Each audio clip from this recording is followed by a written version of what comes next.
முதற்றே உலகு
அனைவருக்கும் வணக்கம். இது குட் ஈவினிங் கனடா. மீண்டும் மற்றொரு நிகழ்ச்சி மூலம் உங்கள் அனைவரையும் சந்திப்பதில் மிக்க மகிழ்ச்சி அடைகின்றோம். இன்றைய நாள் பிப்ரவரி மாதம் 8ஆம் தேதி செவ்வாய்க்கிழமை. டொரண்டோவிலே நேரம் 9 மணி கடந்து 2 நிமிடமாக இருக்கிறது. இன்றைய நிகழ்ச்சிக்கு அனுசரணை வழங்குகின்றார்கள் ஹோம் லைஃப் ஃபியூச்சர் ரியல்டியின் செல்வா வெற்றிவேல் அவர்கள். இன்றைய நிகழ்ச்சியில் என்னென்ன செய்திகள் தகவல்கள் பார்க்க போகின்றோம். முதலில் டாப் ஆஃப் தி அவர் பகுதியில் டொரண்டோ நகரசபையின் கோவிட் தொடர்பான விவரங்களை பகிர்ந்து கொள்ளவிருக்கின்றார் டொரண்டோ நகர முதல்வர் ஜான் டோரி அவர்கள். அதோடு ஒன்டாரியோவில் இருப்பவர்களுக்கான இந்த ஆன்டிஜென் ரேபிட் டெஸ்ட் என்று சொல்லப்படுகின்ற கருவிகள் வழங்கப்பட இருக்கின்றன. அது குறித்து பார்க்க போகின்றோம். அதனைத் தொடர்ந்து மான்ட்ரியலில் மார்ச் மாதம் 14ஆம் தேதி வரை தொடர்ந்து இந்த கோவிட் கட்டுப்பாடுகள் அமலில் இருக்கும் என்று சொல்லப்பட்டிருக்கிறது. ஆகவே 14ஆம் தேதிக்கு பிறகு அப்படியான விடயங்கள் நடைபெறப் போகின்றன. அது குறித்து பார்க்க போகின்றோம். கனேடியவலம் பகுதியிலே கோவிட் தொற்றை அரசாங்கம் கையாளுவது குறித்து எம்பி ஒருவர், அதாவது ஜோயல் லைட்பவுண்ட் அவர்கள் ஒரு விமர்சனத்தை முன்வைத்திருக்கின்றார். ஆகவே இதற்கு தொடர்பாக கனேடிய பிரதமர் ஜஸ்டின் ட்ரூடோ அவர்களும் ஏனைய அமைச்சர்களும் எப்படி பதிலளி வழங்கியிருக்கின்றார்கள், இது குறித்து பார்க்க போகின்றோம். அதோடு தொடர்ச்சியாக ஒட்டோவாவிலே நடைபெற்று கொண்டிருக்கின்ற இந்த ப்ரொடெஸ்ட், அதாவது இந்த பேரணி தொடர்பான விவரங்கள், இதற்கு அமைச்சர்கள் எவ்வாறு இந்த விடயத்தை கையாளுகின்றார்கள், இது தொடர்பாகவும் பார்க்க போகின்றோம். கலையரங்கம் பகுதியிலே ஸ்ரீ பிரதர்ஸ் வழங்குகின்ற ஒரு கலைப்படைப்பு உங்களுக்காக காத்திருக்கிறது. அதனைத் தொடர்ந்து கனேடிய செய்திகளோடு துஷ்யந்தி குணரெட்னம் அவர்கள் இணைந்து கொள்வார்கள். இவைதான் இன்றைய நிகழ்ச்சியில் இடம்பெறுகின்ற செய்திகள், தகவல்கள். அந்த வகையில் முதலில் டாப் ஆஃப் தி அவர் பகுதியில் நாங்கள் பார்க்க இருப்பது Toronto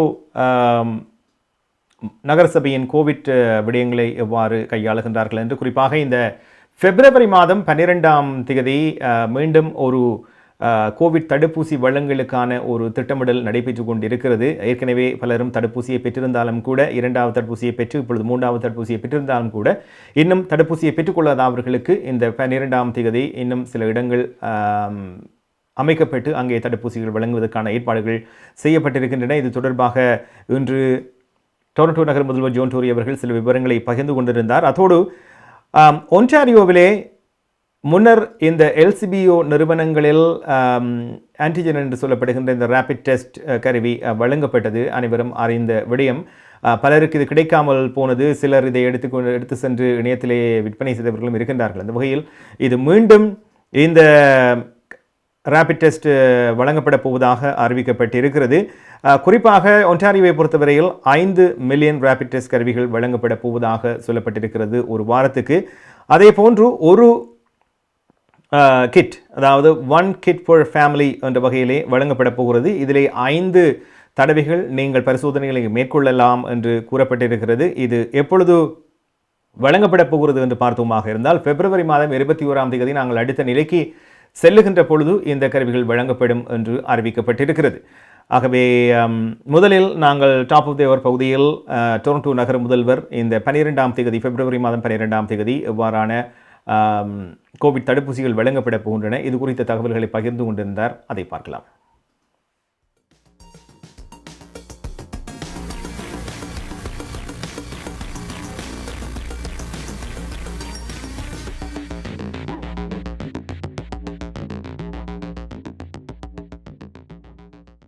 Team Toronto is continuing non-stop to help residents to get vaccinated, and more than 6.6 million COVID-19 vaccine doses have now been administered by our Team Toronto partners.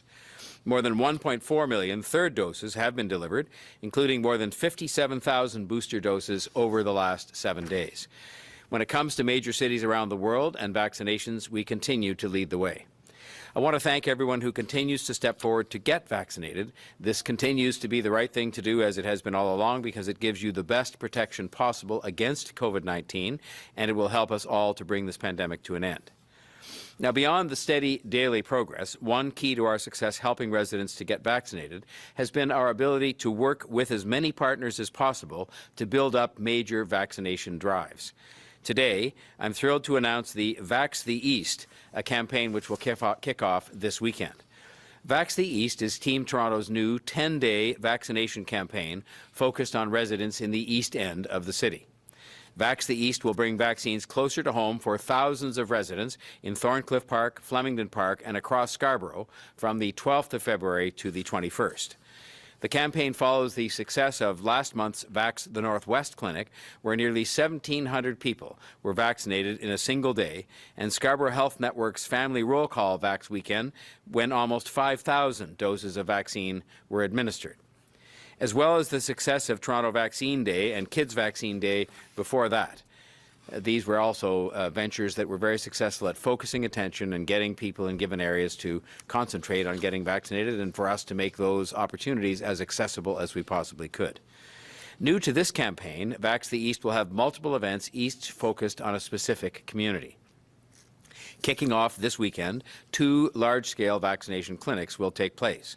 Both clinics will run on Saturday and Sunday from 8 in the morning until 7:30 at night. One clinic will be held at the established vaccination clinic operating in the Thorncliffe Park Community Hub, where a wonderful job has been done throughout the pandemic vaccination period in getting people vaccinated. The other clinic is a one-weekend-only pop-up at the Ontario Science Centre.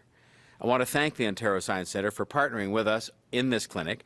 We reached out with the request, and they responded with an enthusiastic yes and asked how they could help. Both locations are easily accessible by the TTC, have ample parking, and are well-established fixtures in the Thorncliffe and Flemington Park communities, respectively. The clinics will be fully accessible and will deliver unique, safe, and family-friendly vaccination opportunities for both children and adults.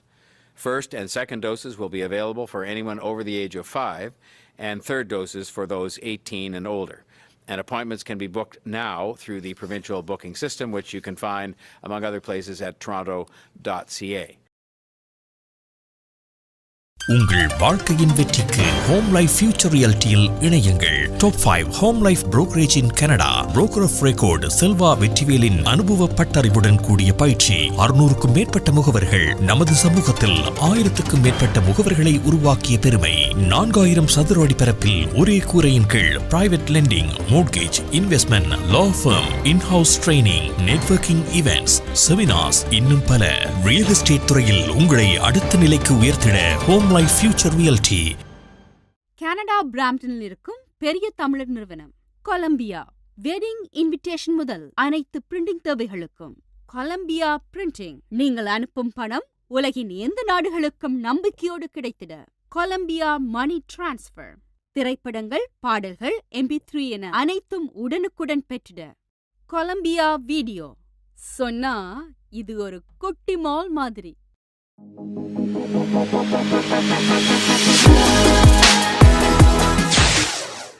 Good evening Canada பார்த்து கொண்டிருக்கின்றீர்கள். டொரண்டோவிலே நேரம் 9 மணி கடந்து 9 நிமிடம்.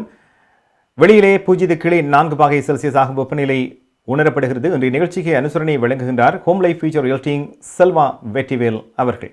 Top of the அவர் பகுதியில் Toronto நகர முதல்வர் zone Tory அவர்கள் பகிர்ந்து கொண்ட விவரங்களை பார்த்திருப்பீர்கள். ஆகவே 12ஆம் தேதி இந்த மாதம் வேக்ஸ் ஈஸ்ட் என்று சொல்லப்படுகின்ற இந்த திட்டத்தின் மூலமாக பலருக்கு இன்னும் தடுப்பூசிகளை வழங்குவதற்கான ஏற்பாடுகள் நடைபெற்றிருப்பதாக சொல்லியிருக்கின்றார். நிகழ்ச்சியில் அடுத்து நாங்கள் பார்க்க இருப்பது கியூபெக் மாகாணம் மீண்டும் திறக்கும் தனது திட்டத்தை இன்று அறிவித்திருக்கிறது. கியூபெக் நகர முதல்வர் பிரான்சுவா லெக்வாட் அவர்கள் மன்னிக்கவும் கிபெக் மாகாண முதல்வர் பிரான்சுவா லெக்வாட் அவர்கள் இந்த திட்டத்தை வெளியிட்டிருக்கின்றார். முகமூடி உத்தரவுகளை நீக்குவதற்கோ அல்லது தடுப்பூசி கடவுச்சீட்டின் முறையை முடிவுக்கு கொண்டு வருவதற்கோ இப்பொழுது நேரம் அல்ல என்று அவர் கூறியிருக்கின்றார். இவை இரண்டும் குறைந்தது மார்ச் மாதம் 14ஆம் தேதி வரை நடைமுறையில் இருக்கும் என்று கூறப்பட்டிருக்கிறது.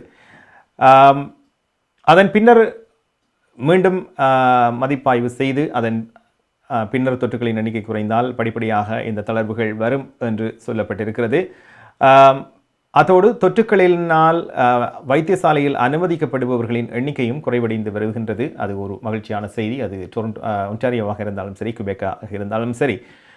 இந்த நேரத்தில் இன்னும் ஒரு மாகாணம், சஸ்காச்சுவான் மாகாணம் ஒரு அறிவித்தலை வெளியிட்டிருக்கிறது. கனடாவை பொறுத்தவரையில் இதுதான் இந்த மாகாணம்தான் முதல் முறையாக அறிவித்திருக்கிறது. அதாவது சுகாதார உத்தரவுகளை முடிவுக்கு கொண்டு வரப்போவதாக மாகாண முதல்வர் ஸ்கொட்மோ அவர்கள் அறிவித்திருக்கின்றார்.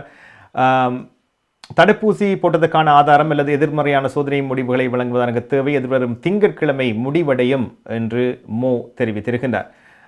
ஆகவே வருகின்ற திங்கட்கிழமையின் பின்னர் இதற்கான தேவை இருக்காது என்று சொல்லப்பட்டிருக்கிறது. அதே நேரத்தில் உட்புற பொது இடங்களில் முகமூடிகளை பயன்படுத்த தேவையில்லை என்றும் சொல்லியிருக்கின்றார். ஆகவே பொறுத்திருந்தான் பார்க்க வேண்டும். இதிலே இன்னும் சில விமர்சனங்கள் முன்வைக்கப்பட்டன. குறிப்பாக NDPயின் தலைவர், சஸ்காச்சுவான் மாகாண தலைவர் ராயன் மெலி அவர்கள் இது தொடர்பாக ஒரு விமர்சனத்தை முன்வைத்திருக்கின்றார். அதாவது இந்த தடுப்பூசி பாஸ்போர்ட்டை நாங்கள் மீளப்பெறுகின்ற பொழுது தொழிலாளர்களை இன்னும் ஆபத்தில் ஆழ்த்திவிடும், இன்னும் தொற்று அதிகரிக்க வாய்ப்பு உண்டு என்று அவர் ஒரு விடயத்தையும் சொல்லியிருக்கின்றார்.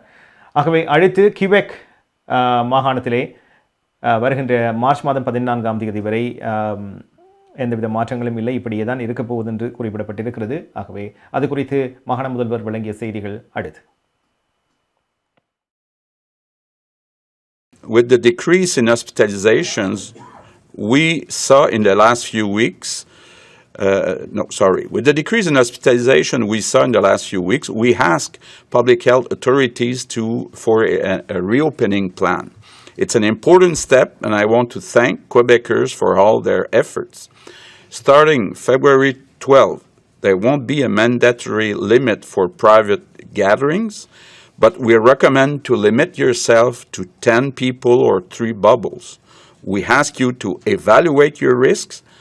We need to learn to live with the virus. Also on February the 12th, restaurants will have tables of 10 people or 3 bubbles. Starting February 14, we'll restart sports matches. Outdoor shows will also be allowed to host up to 5,000 people. Starting February 21, all stores will be allowed to operate at full capacity. For amphitheaters, it will be 50% capacity, and for places of worship, it will be 50% capacity with a maximum of 500 people. Starting February 28, we'll restart competitions and sport tournaments. It won't be mandatory to work from home anymore. Amphitheaters and places of worship will reopen at full capacity except for Bell Center and Video Center, and will reopen bars and casinos at 50% capacity without dance and karaoke. Finally, starting March 14, dance and karaoke will be allowed.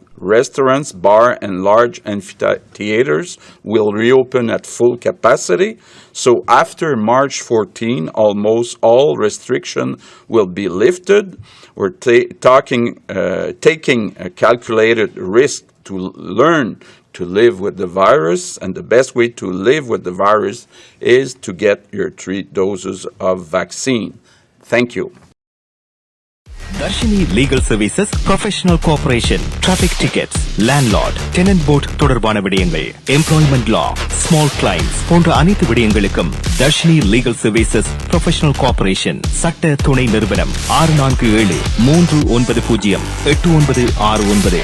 சட்ட ஆலோசனை தேவையாளர்களுக்கு சரியான முறையில் குறைந்த கட்டணத்தில் சிறந்த முறையில் தொழில்முறை சட்ட உதவியை வழங்கும் சட்ட துணை நிறுவனம் Darshini Legal Services Professional Cooperation, Scarborough, Warden and Shepherd சந்திப்பில் Darshini Legal Services.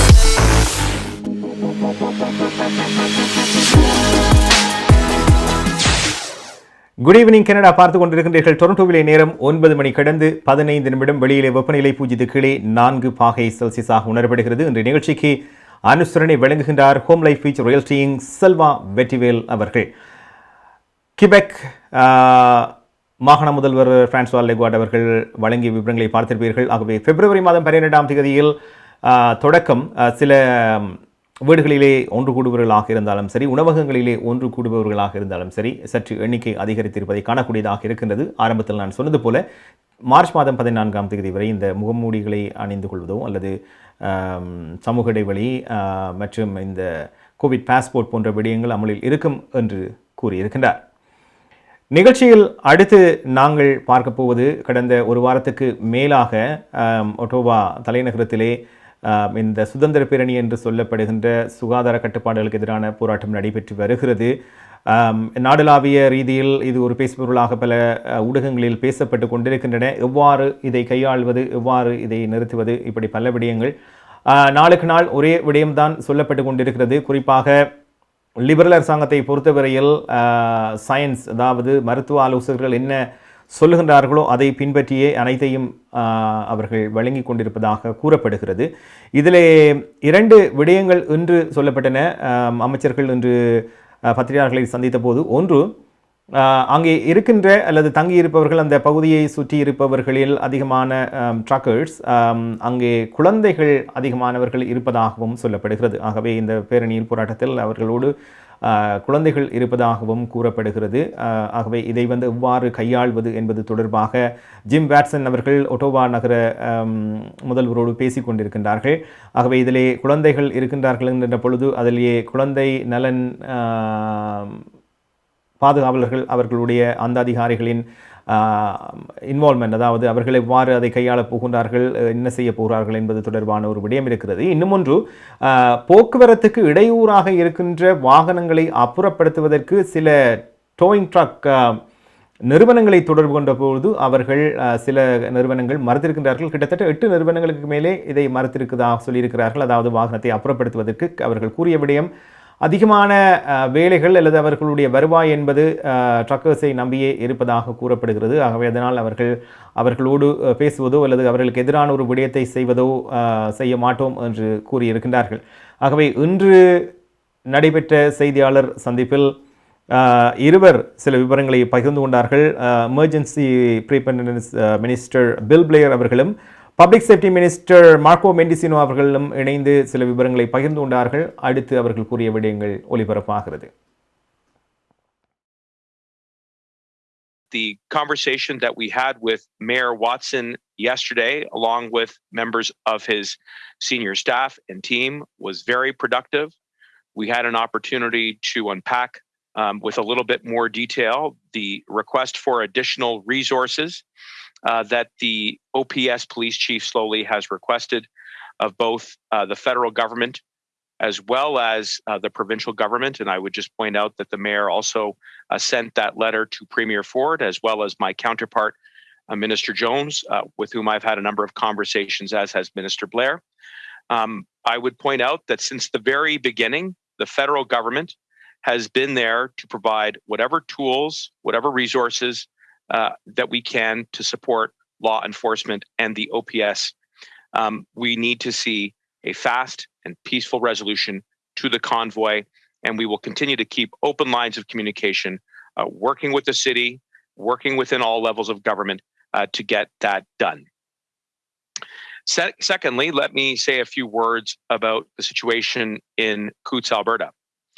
While the crossing itself remains open, there continues to be significant blockades on Highway 4, both just north of the border at Coutts, as well as along at Milk River. Last night, I had a good conversation with Premier Kenney. One of the benefits of the police service agreements is that additional resources can be requested and temporarily deployed from across the country when there is an urgent and often unforeseen policing requirement, such as the recent protests. I was happy to let Premier Kenney know at the time that we would be approving a request for additional RCMP resources in the province under Article 9.3 of the Police Services Agreement, which of course will provide the province with some additional Mounties resources on the ground to ensure that supply chains continue to move. I would also like to acknowledge the work as I've done of my colleagues, and in particular Minister Alghabra, who has been meeting with truckers and representatives from the trucking industry over the past many days. Organizations like the Canadian Trucking Alliance have made it very clear that the demonstrations in Ottawa do not represent Canadian truckers, nor is it how we should engage in meaningful discourse and advocacy. Minister Alghabra is also working with his provincial counterparts to explore what kinds of regulatory powers could be imposed to end these unlawful occupations and blockades.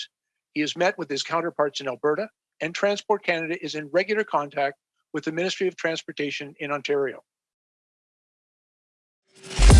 MP Accounting and Finance Services உங்கள் வரி தேவை வியாபார கணக்கு எதுவாயினும் திறமை அனுபவம் தேர்ச்சி பெற்ற கணக்காளர் அரி Ariharan MP Accounting and Finance Services Corporate Tax, Personal Tax Planning, Accounting, Financial Statements, Business Plans அனைத்துக்கும் இந்த துறையில் அனுபவம் வாய்ந்தவர் அரி Ariharan Chartered Professional Accountant ஸ்காப்ரோவிலே பிரிமிலியன் progress சந்திப்பில் MP Accounting and Finance Services 416-293-1616 அல்லது www.aricpa.ca என்ற இணையத்தில் விவரங்களை பெற்றுக் கொள்ளலாம். உங்கள் கை தொலைபேசிகளில் தமிழில் கனேடிய செய்திகள், கனேடிய தகவல்களை அறிந்து கொள்ள GEC தமிழ் ஆப் உதவுகிறது. உடனே GEC தமிழ் டிவி ஆப்பினை டவுன்லோட் செய்யுங்கள். ஆண்ட்ராய்டு, iOS ஆகிய தளங்களில் இப்பொழுதே நீங்கள் டவுன்லோட் செய்து கொள்ளலாம். கனடா நாட்டின் செய்திகள், தகவல்கள் தினமும் அறிந்து கொள்வதோடு உங்கள் விளம்பரங்களும் பல நூற்றுக்கணக்கான பார்வையாளர்களை சென்றடைய GEC தமிழ் டிவி.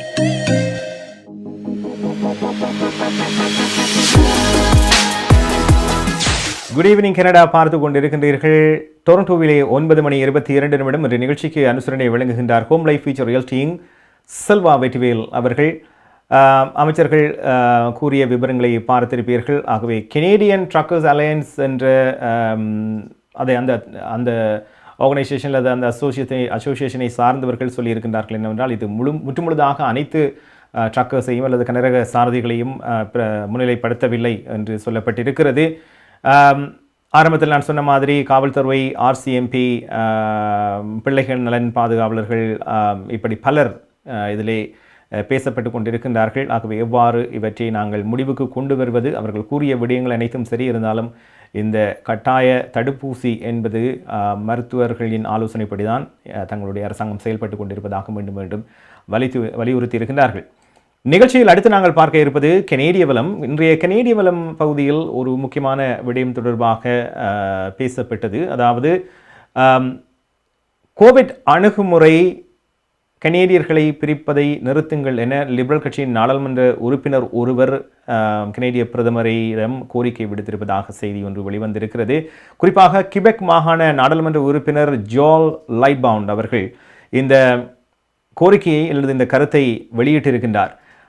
இது சற்று பேசுபொருளாக பல ஊடகங்களில் இன்று பேசப்பட்டு கொண்டிருக்கிறது. காரணம், ஏற்கனவே அவர் ஒரு லிபரல் கட்சியை சார்ந்தவராக இருக்கின்றார். குறிப்பாக கிபெக் மாகாண நாடாளுமன்ற உறுப்பினராக இருக்கின்றார். அதே நேரத்தில் கிபெக் மாகாணத்தின் லிபரல் கட்சியின் தலைவராக இருக்கின்றார். ஆகவே இன்று அவர் தன்னுடைய பதவியை ராஜினாமா செய்திருக்கின்றார். அந்த வகையில் இவர் கூறிய கருத்து தொடர்பாக பல கேள்விகள் முன்வைக்கப்பட்டன. குறிப்பாக கனேடிய பிரதமரிடம் இன்று சில கேள்விகள் பத்திரிகையாளர்கள் முன்வைத்திருந்தார்கள். ஆகவே அதாவது அவர் கூறிய ஒரு முக்கியமான விடயம் என்னவென்றால், தனது கட்சியின் கோவிட் கொள்கை கனேடியர்களை பிரிக்கிறது என அவர் கூறியிருக்கின்றார். ஆகவே ஒரே கட்சியில் இருந்து கொண்டு எவ்வாறு இதனை இந்த கருத்தை தெரிவிக்க முடியும் என்ற கேள்விகளும் பத்திரிகையாளர்களால் முன்வைக்கப்பட்டன. ஆகவே அதற்கு எவ்வாறு முடிவுகள் வரப்போகின்றன, வருகின்ற நாட்களில் இதை எவ்வாறு லிபரல் கட்சி கையாளப் போகிறது போன்ற விடயங்களை பார்க்க போகின்றோம். லிபரல் கட்சியின் கிபெக் குழுவின் தலைவர் பதவியிலிருந்து இன்று பிற்பகல் அவர் விலகி இருந்தார் என்பது குறிப்பிடத்தக்கது. ஆகவே இது குறித்தே கேள்விகள் முன்வைக்கப்பட்டன. கனேடிய பிரதமரை தொடர்ந்து சில அமைச்சர்களும் தங்களுடைய கருத்துக்களை முன்வைத்திருக்கின்றார்கள். ஆகவே அது குறித்து இன்றைய கனேடிய வளம் பகுதியில் பார்க்கலாம்.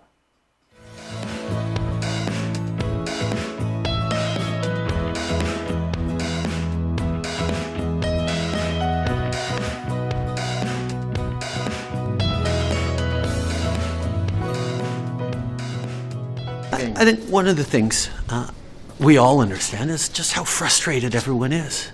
We're all frustrated. We're all sick and tired of restrictions, of mandates, of having to make sacrifices, of not being able to do the things we love. It's been 2 years, and it's really, really tiring for all of us. This government has been focused every step of the way on following the best science, following the best public health advice to keep as many people safe as possible. And quite frankly, it's worked. We've seen the curves lower in Canada than elsewhere. We've seen lower death rates. We've seen quicker economic recovery because Canadians stepped up, because Canadians got vaccinated. And I can understand frustrations with mandates, but mandates are the way to avoid further restrictions or having to be restricted. As people get vaccinated, as Canadians have gotten vaccinated, we've been able to get through things. And this team is going to stay focused on doing exactly that. Well, let me first say that Joël and I are not only neighbors in Quebec City, but we are very good friends, and I have a considerable esteem for his work and his role in both the national and the Quebec caucus. I just talked to him earlier this morning. We have been talking to each other for quite a long time over what we all feel, which is the fatigue that people everywhere in Canada, certainly here in Ottawa, express and feel with COVID-19. So it's difficult for everyone. It's difficult for members of Parliament as well. I, as a member of Parliament, in my riding office, receive tons of messages, emails and phone calls every day, people being tired of COVID-19. The only way to go through that is to stick together, to work together, and to do what we need to do. And his statement today. His position in caucus is a decision that will be taken by caucus, and I have an immense amount of respect. What I meant to say was, what do you personally think of Mr. Lightbound as an MP? Like, is he a reasonable fellow? Joel is one of the brightest guys in caucus. Smart, well-spoken, clarity of mind, clarity of thought, a way of delivering words. He knows exactly what he's saying when he's saying. My objection to what Joel did is the forum that he chose to express his views against the government in power, which is ours. Everyone is entitled to their views. When you're in when it's a team sport, it's something that you do in private. He had expressed those views within caucus, but to go out there and say that is something that we will discuss in private in caucus, and afford him the respect that perhaps wasn't accorded to us. At the same time, he's a great guy. He has his point of view. People are frustrated. I got some problems with it, frankly. I think he said that the debate has been politicized. I think saving lives is much more than a political debate. It's a fact, and it's something we need to do, and it's something we've been relentless in doing over the last 2 years. I honestly have not seen what he said yet. I was just in cabinet, did a couple of meetings, coming back. I want to see what he says. I like Joel. He's a good guy, and he's frustrated like many of us are frustrated. I disagree with some of the stuff that I thought he said, but I don't want to get too much into details because I honestly have not heard the whole thing. I've just been briefed on it. Maya's furniture வழங்கும் இந்த வருடத்தின் அதிரடி மலிவு விற்பனை. உங்கள் வீட்டுக்கான அனைத்து தளபாடங்களும் மிக மிக மலிவு விலையில்.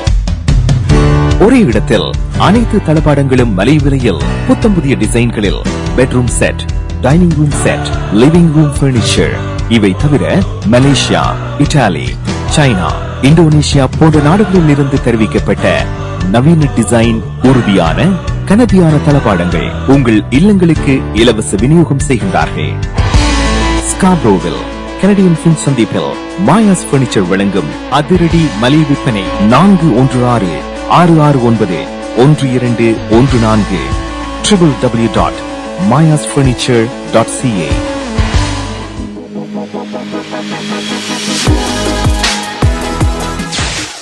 குட் ஈவினிங் கனடா பார்த்து கொண்டிருக்கின்றீர்கள். என்ற நிகழ்ச்சிக்கு அனுசரணை வழங்குகின்றார் ஹோம் லைஃப் ஃபியூச்சர் ரியல்டிங் வீடு விற்பனை முகவர் மற்றும் புரோக்கரேஜ் செல்வா வெற்றிவேல் அவர்கள். டொரண்டோவிலே 9:30 கனேடிய வலம் பகுதியில் கனேடிய பிரதமர் ஜஸ்டின் ட்ரூடோவோடு இணைய சில அமைச்சர்களும் தங்களுடைய கருத்துக்களை பதிவு செய்தார்கள்.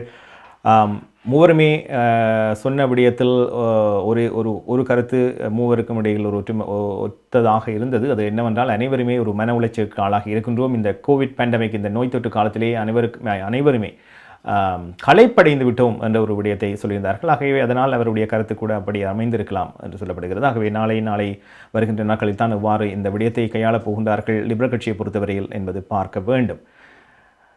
நிகழ்ச்சியில் அடுத்து நாங்கள் பார்க்க இருப்பது கோவிட் காரணமாக வைத்தியசாலையில் நாடளாவிய ரீதியில் அனுமதிக்கப்பட்டிருப்பவர்களின் எண்ணிக்கை 8298 பதிவாகி இருக்கிறது.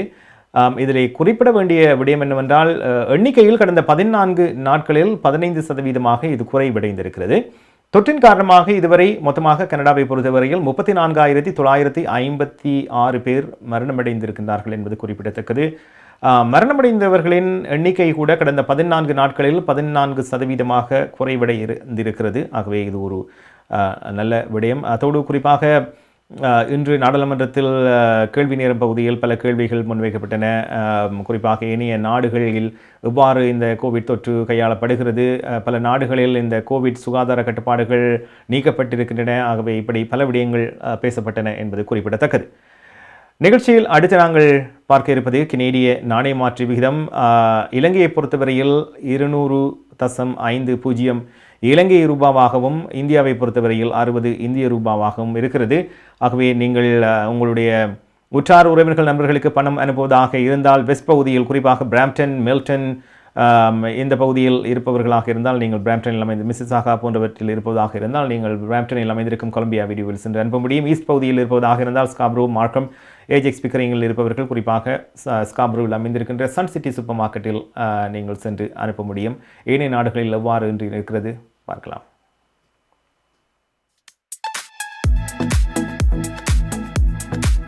பிராம்ப்டனில் அமைந்திருக்கும் கொலம்பியா மணி டிரான்ஸ்ஃபரின் அனுசரணையில் கனேடிய நாணய மாற்று விகிதம் பிப்ரவரி மாதம் 8 செவ்வாய்க்கிழமை இலங்கை 200.50 இலங்கை ரூபா, இந்தியா 60 இந்திய ரூபா, அமெரிக்கா 0.79 அமெரிக்க டாலர், ஐரோப்பா 0.69 யூரோ, சுவிட்சர்லாந்து 0.73 சுவிஸ் பிராங்க், பிரித்தானியா 0.58 பிரித்தானிய பவுண்ட்ஸ், ஆஸ்திரேலியா 1.10 ஆஸ்திரேலிய டாலர், சிங்கப்பூர் 1.06 சிங்கப்பூர் டாலர். பிராம்ப்டனில் அமைந்திருக்கும் கொலம்பியா மணி டிரான்ஸ்ஃபரின் அனுசரணையில் கனேடிய நாணய மாற்று விகிதம் பிப்ரவரி மாதம் 8 செவ்வாய்க்கிழமை. கனடா பிராம்ப்டனில் இருக்கும் பெரிய தமிழர் நிறுவனம் கொலம்பியா. வெட்டிங் இன்விடேஷன் முதல் அனைத்து பிரிண்டிங் தேவைகளுக்கும் கொலம்பியா பிரிண்டிங். நீங்கள் அனுப்பும் பணம் உலகின் எந்த நாடுகளுக்கும் நம்பிக்கையோடு கிடைத்திட கொலம்பியா மணி டிரான்ஸ்ஃபர். திரைப்படங்கள், பாடல்கள், MP3 என அனைத்தும் உடனுக்குடன் பெற்றிட கொலம்பியா வீடியோ. சொன்னா இது ஒரு குட்டி மால் மாதிரி.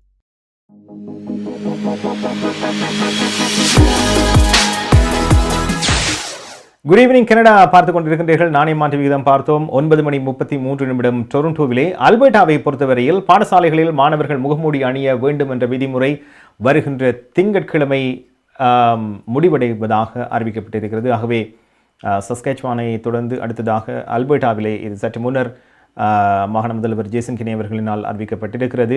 வருகின்ற திங்கட்கிழமையோடு மாணவர்கள் முகமூடி அணிவது தேவையில்லை என்ற விதிமுறை முடிவடைகிறது. 12 வயதுக்கு உட்பட்ட குழந்தைகள் எங்கும் முகமூடி அணிய வேண்டியதில்லை என்பதும் குறிப்பிடத்தக்கது. ஆகவே 12 வயதுக்கு குறைவான குழந்தைகள் அல்பர்டாவில் எங்கேயுமே முகமூடி அணிய வேண்டிய அவசியமில்லை என்றும் அவர் அறிவித்திருக்கின்றார்.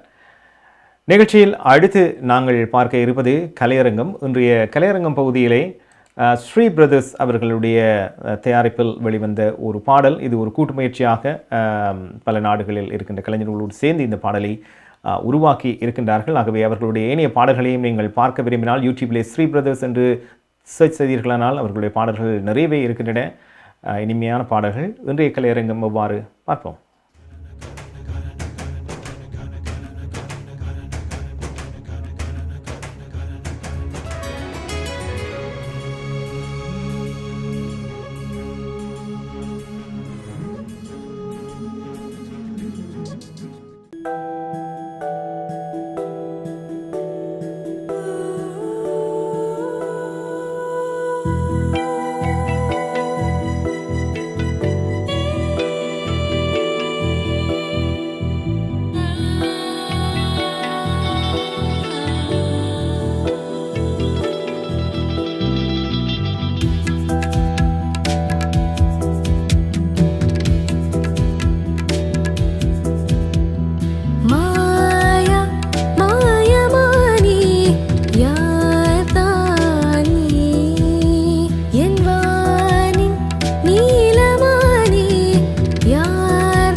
உங்கள் குடும்பத்துக்கான பாதுகாப்பு காப்புறுதி. உங்கள் வருமானத்துக்கேற்ப குறைந்த விலையில் அனைத்து காப்புறுதிகளையும் பெற்றுக் கொள்ளலாம். ஆயுள் காப்புறுதி, மருத்துவ பரிசோதனையற்ற காப்புறுதி, கொடிய நோய்களுக்கான காப்புறுதி, இவற்றோடு குழந்தைகளுக்கான கல்வி சேமிப்பு, டிராவல் இன்சூரன்ஸ், குரூப் இன்சூரன்ஸ் என அனைத்தையும் பெற்றுட லைஃப் 100 இன்சூரன்ஸ் அண்ட் இன்வெஸ்ட்மெண்ட்ஸ் இத்துறையில் பல வருட கால அனுபவம் கொண்ட தமிழர் நிறுவனம். அழையுங்கள் ஸ்ரீதரன் துரைராஜா 416-321-2500. மேலதிக விவரங்களுக்கு life100.ca.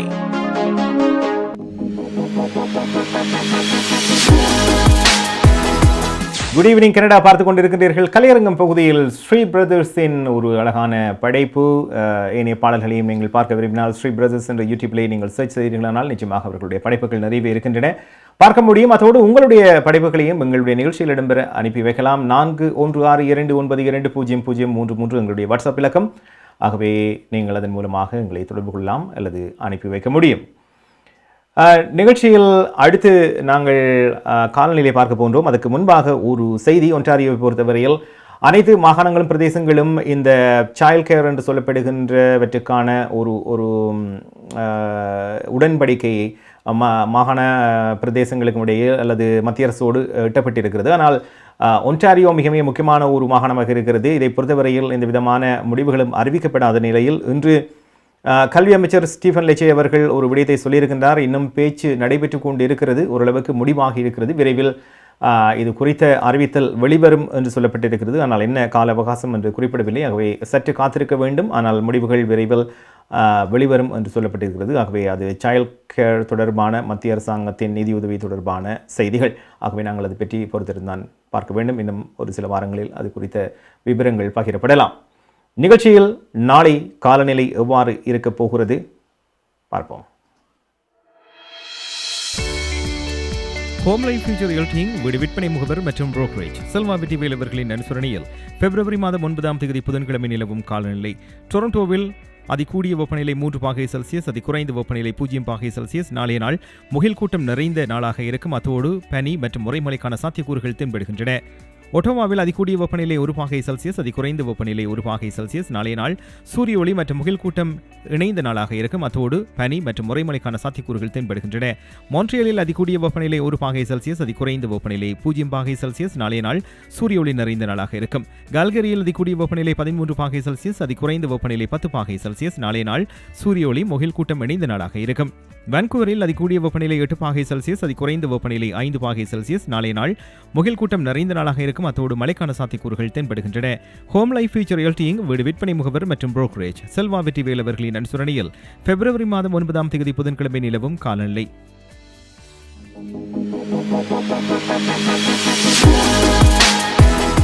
குட் ஈவினிங் கனடா பார்த்து கொண்டிருக்கின்றீர்கள். இன்றைய நிகழ்ச்சிக்கு அனுசரணை வழங்குகின்றார் ஹோம் லைஃப் ஃபியூச்சர் ரியல்டிங் வீடு விற்பனை முகவர் மற்றும் புரோக்கரேஜ் செல்வா வெற்றிவேல் அவர்கள்.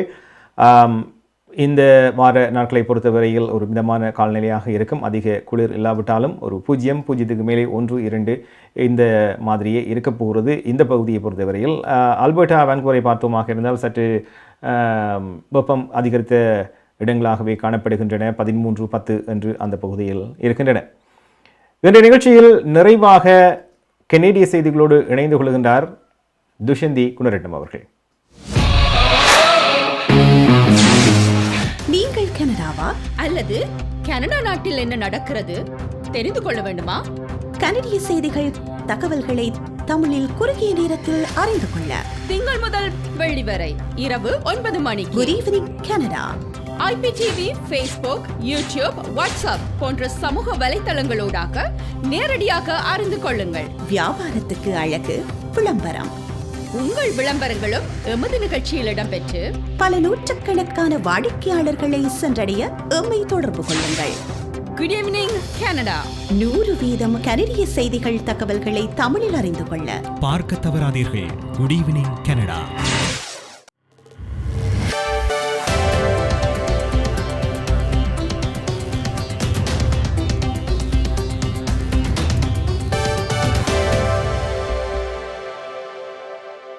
வணக்கம். இன்று பிப்ரவரி மாதம் 8ஆம் தேதி செவ்வாய்க்கிழமை. ஹோம் லைஃப் ஃபியூச்சர் ரியாலிட்டியின் செல்வா வெற்றிவேல் ஆதரவில் goodevningcanada.com தேசியம்நேஷன்.com ஆகிய இணையதளங்களின் இன்றைய கனேடிய செய்திகள். செய்தி தொகுப்பு தேசியம் சஞ்சிகை குழுமம்.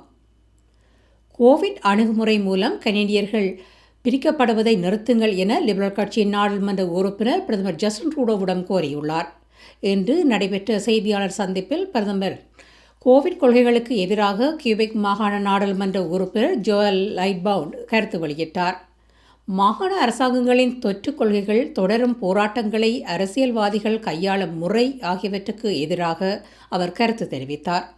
தடுப்பூசி திட்டத்தை எப்போது நீக்குவது என்பதற்கான தெளிவான திட்டத்தை வழங்கவும் அவர் பிரதமரிடம் கோரியுள்ளார். தனது கட்சியின் கோவிட் கொள்கைகளை கனேடியர்களை பிரிக்கிறது என நாடாளுமன்ற உறுப்பினர் லைட்பவுண்ட் கூறினார். தான் பிரதித்துவப்படுத்தும் அரசாங்கத்தின் தொனியும் கொள்கைகளும் கடுமையாக மாறிவிட்டன என அவர் கவலை தெரிவித்தார். லிபரல் கட்சியின் கியூபெக் குழுவின் தலைவர் பதவியில் இருந்து இன்று பிற்பகல் லைட்பவுண்ட் விலகினார் என்பது குறிப்பிடத்தக்கது. கியூபெக் மாகாணம் மீண்டும் திறக்கும் தனது திட்டத்தை இன்று அறிவித்துள்ளது. கியூபெக் முதல்வர் பிரான்சுவா லெகார்ட் மீண்டும் திறக்கும் திட்டத்தை இன்று வெளியிட்டார். தொற்றுடன் வாழ கற்றுக்கொள்ள வேண்டுமென முதல்வர் தனது அறிவித்தலின் போது கூறினார். முகமூடி உத்தரவுகளை நீக்கவோ தடுப்பூசி கடவுச்சீட்டு முறையை முடிவுக்கு கொண்டுவரவோ தனது அரசாங்கம் தயாராக இல்லை என அவர் கூறினார். இவை இரண்டும் குறைந்தது மார்ச் மாதம் 14ஆம் தேதி வரை நடைமுறையில் இருக்கும் எனவும் அதன் பின்னர் அவை மறுமதிப்பீடு செய்யப்படும் எனவும் லெகார்ட் தெரிவித்தார். தொற்றின் காரணமாக மருத்துவமனையில் அனுமதிக்கப்படுபவர்களின் எண்ணிக்கை குறைவடைந்து வரும் நிலையில் இன்றைய அறிவித்தல் வெளியானது. கோவிட் பொது சுகாதார உத்தரவுகளை முடிவுக்கு கொண்டுவர சஸ்கச்சுவான் மாகாணம் முடிவு செய்துள்ளது. தொற்று பரவுவதை தடுப்பதற்கான பொது சுகாதார உத்தரவுகளை சஸ்கச்சுவான் முடிவுக்கு கொண்டு வருவதாக முதல்வர் ஸ்காட் மோ கூறினார். தடுப்பூசி போட்டதற்கான ஆதாரம் அல்லது எதிர்மறையான சோதனை முடிவுகளை வழங்குவதற்கான தேவை எதிர்வரும் திங்கட்கிழமை முடிவடையும் என முதல்வர் மோ தெரிவித்தார். உட்புற பொது இடங்களில் முகமூடிகளை பயன்படுத்த வேண்டும் என்ற பொது சுகாதார உத்தரவு இந்த மாதம் இறுதி வரை நடைமுறையில் இருக்கும் எனவும் மோ கூறினார்.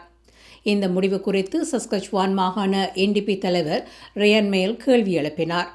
தடுப்பூசிக்கான ஆதாரத்தை முடிப்பது தொழிலாளர்களை ஆபத்தில் ஆழ்த்திவிடும் என சஸ்கச்சுவான் தொழிலாளர் கூட்டமைப்பு இந்த முடிவுக்கு எதிராக கருத்து தெரிவித்துள்ளது. அனைத்து கோவிட் கட்டுப்பாடுகளையும் நீக்குவதற்கான திட்டங்களை அறிவித்த முதல் மாகாணம் சஸ்கச்சுவான் ஆகும். அல்பர்டா மாகாணம் தடுப்பு உறுதிப்பாட்டு திட்டத்தை கைவிடுகிறது. நள்ளிரவு முதல் அல்பர்டாவின் மிகச் சர்ச்சைக்குரிய தடுப்பூசி முறையானது காலாவதியாகிறது என முதல்வர் ஜேசன் கெனி அறிவித்தார். அல்பர்டா பாடசாலைகளில் மாணவர்கள் முகமூடி அணிய வேண்டும் என்ற விதிமுறை எதிர்வரும் திங்கட்கிழமையுடன் முடிவடைகிறது. 12 வயதுக்குட்பட்ட குழந்தைகள் எங்கும் முகமூடி அணிய வேண்டியதில்லை எனவும் இன்று அறிவிக்கப்பட்டது.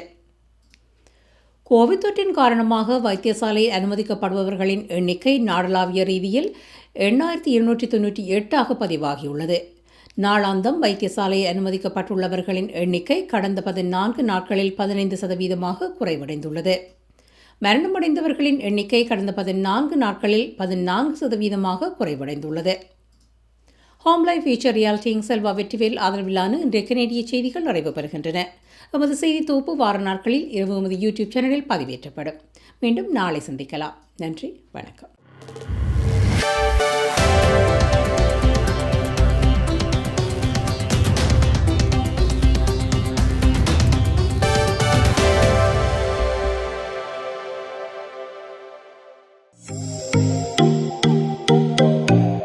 உங்கள் கை தொலைபேசிகளில் தமிழில் கனேடிய செய்திகள், கனேடிய தகவல்களை அறிந்து கொள்ள GEC தமிழ் ஆப் உதவுகிறது. உடனே GEC தமிழ் டிவி ஆப்பினை டவுன்லோட் செய்யுங்கள்.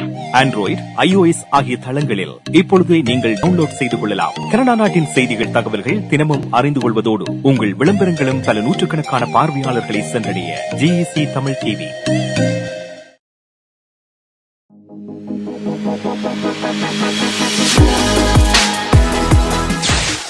நன்றி துஷ்யந்தி குணரட்னம். கனேடிய செய்திகளுக்கு 9:48 இன்றைய நிகழ்ச்சிக்கு அனுசரணை வழங்கியிருந்தார் ஹோம் லைஃப் ஃபியூச்சர் ரியாலிட்டியின் செல்வா வெற்றிவேல் அவர்கள். இதோடு நிறைவுக்கு வருகிறது இன்றைய குட் ஈவினிங் கனடா.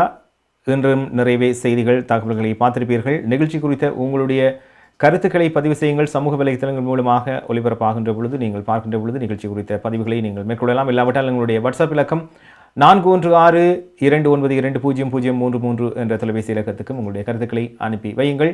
மீண்டும் நாளை மற்றொரு குட் ஈவினிங் கனடா நிகழ்ச்சியில் உங்கள் அனைவரையும் சந்திக்கும் வரை நன்றி, வணக்கம், குட் நைட்.